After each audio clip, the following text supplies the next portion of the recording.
आज हमारा Tailwind CSS का चैप्टर स्टार्ट होने वाला है और मैंने यूट्यूब पे बहुत वीडियो देखे हैं जिसमें सब प्रैक्टिकल से टेलविन सीएसएस पढ़ाए हैं। बट यहाँ आपको टेलविन सीएसएस के इस वीडियो में आपको नोट्स प्लस प्रैक्टिकल दोनों एक साथ मिलेंगे। तो चलते हैं अपने पहले टॉपिक की तरफ, जो कि है what is Tailwind CSS. Tailwind CSS क्या होता है, और इसका पहला पॉइंट है Tailwind CSS provides utility classes for almost every CSS property, allowing you to style your HTML directly in your markup without writing custom CSS। तो सबसे पहले देखते हैं यूटिलिटी क्लासेस क्या होती हैं। जैसे कि CSS के जो भी प्रॉपर्टी थी वो सारे प्रॉपर्टी एक दो मिला के हम लोग यूटिलिटी क्लासेस बनाते हैं। जैसे कि अगर हमें बैकग्राउंड कलर रेड करना है तो हम लोग सिंपली क्या लिखते हैं, बीजी रेड 900 या 100 से 900 के बीच में रेंज लिख देते हैं। तो जैसे कि एग्जांपल के लिए बीजी रेड 900, ठीक है।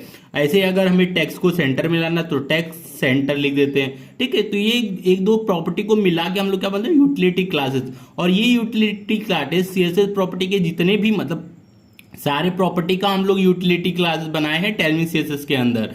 और ये टेलविन सीएसएस का हम लोग क्या करते हैं, डायरेक्टली हम लोग अपने मार्कअप मतलब जो हमारा एचटीएमएल पेज रहेगा उस पर डायरेक्ट हम लोग अप्लाई करते हैं अपने टेलविन सीएसएस को। जैसे कि आपने इनलाइन सीएसएस आपने देखा ही होगा, तो इनलाइन जो टेलविन सीएसएस होता है वो इनलाइन सीएसएस ही होता है। मतलब डायरेक्टली आपके मार्कअप जो अभी आपका एलिमेंट रहेगा उस पर आप डायरेक्टली अप्लाई करोगे।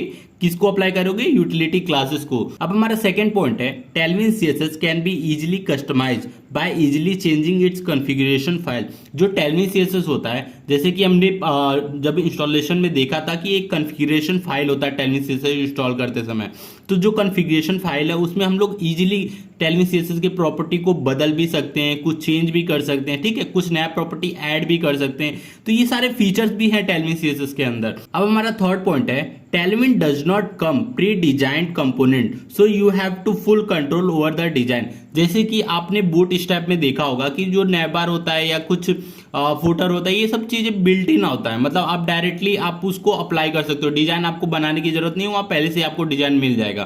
तो लेकिन टेलविन सीएसएस में ऐसा नहीं है। टेलविन सीएसएस में जैसे हम लोग सीएसएस से पूरा मतलब डिजाइन करते हैं, वैसे टेलविन सीएसएस से भी आपको पूरा डिजाइन करना पड़ेगा। तो जो टेलविन सीएसएस है हमें प्री डिजाइन कंपोनेंट नहीं देता है, आपको मतलब आपके डिजाइन को पूरा कंट्रोल देगा कि आप खुद अपना डिजाइन बना लो। अब हमारा फोर्थ पॉइंट है Tailwind has a built in responsive design feature. जैसे कि हमने सीएसएस में देखा था जो हमारा वेब पेज होता था उसको हम लोग रिस्पॉन्सिव बनाते थे, लेकिन Tailwind CSS by default built in मतलब रिस्पॉन्सिव होता है। इसको बनाने की जरूरत नहीं, जब आप इसको यूज करोगे तो वो ऑटोमेटिक उसमें कुछ जो यूनिट्स होते हैं वो सारे आपको रिस्पॉन्सिव ही मिलेंगे, जिससे बाय डिफॉल्ट क्या हो जाता है, रिस्पॉन्सिव डिजाइन बनता है, ठीक है। अब हमारा फिफ्थ पॉइंट है you don't need to write custom CSS, you can design directly by using the pre defined classes.